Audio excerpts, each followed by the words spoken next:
नमस्कार दोस्तों, आज की इस में हम कल्पना की दर्द कहानी बताने वाले हैं। कभी कभी अपनों के लिए अच्छा सोचना कब बुरा बन जाता है हमें पता भी नहीं चलता। कल्पना के साथ भी कुछ ऐसा ही हुआ।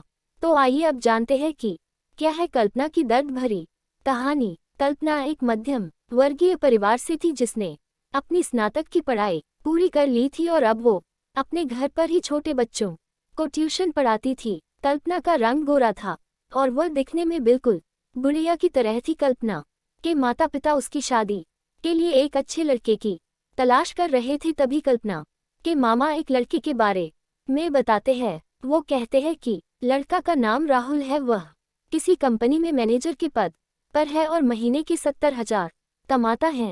कल्पना के माता पिता ने लड़के की फोटो देखी तो उन्हें लड़का पसंद आ गया। जब कल्पना की मां ने कल्पना को लड़के की तस्वीर दिखाई तो कल्पना ने कहा, जब आप दोनों को लड़का पसंद है तो मुझे भी पसंद है। अब लड़का और लड़की वालों के परिवार ने मिलकर शादी की तारीख तय कर दी। कल्पना के माता पिता बहुत खुश थे कि उनकी बेटी की शादी एक अच्छे घर में हो रही है। पूरे धूमधाम से कल्पना की शादी हो गई। अब कल्पना अपने बचपन के घर को छोड़कर एक नए घर चली गई। कुछ दिन तो कल्पना को अपने माता पिता और अपने घर की बहुत याद आई। कल्पना की शादी के अब महीने बीत गए थे। अब उसके पति राहुल पहले जैसा व्यवहार कल्पना के साथ करता था। कल्पना से वो चिड़ा सा रहता था। राहुल अब न पहले जैसा कल्पना को प्यार करता और न ही उसकी बातों को मानता। कल्पना को समझ नहीं आ रहा था कि वो क्या करे।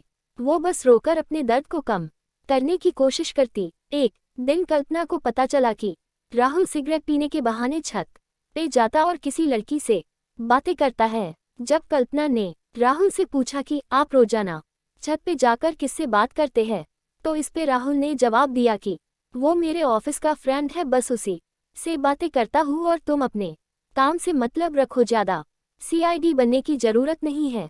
होली का दिन था। राहुल के कुछ दोस्त उसके घर आए थे। सभी ने घर पर पार्टी किया।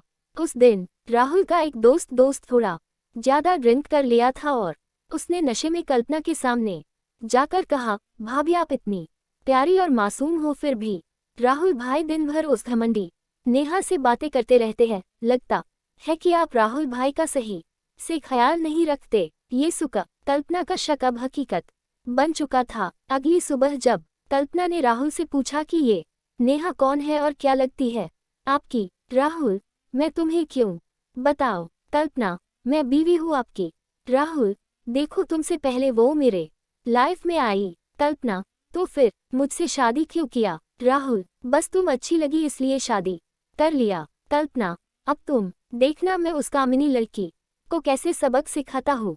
नेहा को कब कल्पना ने कामिनी कहा तो राहुल ने गुस्से में कल्पना को बहुत मारा और उसे कमरे में बंद कर दिया। कल्पना की सास को सब पता था, फिर भी वह अपने बेटे के सामने एक शब्द भी नहीं बोलती थी। शाम को जब राहुल आया तब उसने रूम का दरवाजा खोला। उस दिन कल्पना की तबीयत खराब हो गई, फिर भी उसी हालत में उसने खाना बनाया। कल्पना ये सारी बातें अपनी मां को बताना चाहती थी, लेकिन चाहकर भी वह नहीं बता पा रही थी, क्योंकि वह जानती था कि अगर उसके माता पिता को ये सब पता चलेगा तो वह परेशान हो जाएंगे। राहुल अब कल्पना के साथ नौकरानी जैसा व्यवहार करने लगा। छोटी छोटी बातों पे उसे मारता। कल्पना अब धीरे धीरे डिप्रेशन का शिकार होने लगी। उसके दिमाग में गलत ख्याल आने लगे। अब न वो समय पे खाना खाती और न ही किसी से बात करती।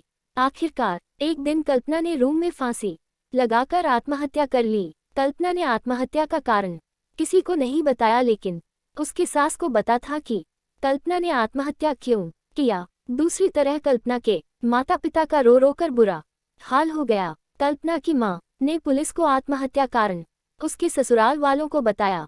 पुलिस राहुल और उसके माता पिता को ले गए, लेकिन पैसों के दम पर कुछ ही दिनों में राहुल और उसके माता पिता जेल से छूट गए। जीवन में अक्सर अच्छा दिखने वाला इंसान अच्छा नहीं होता। उसके अंदर कहीं न कहीं बुराई छुपी होती है और वही बुराई किसी की जिंदगी को बर्बाद कर देती है। कुछ ऐसा ही कल्पना के साथ हुआ।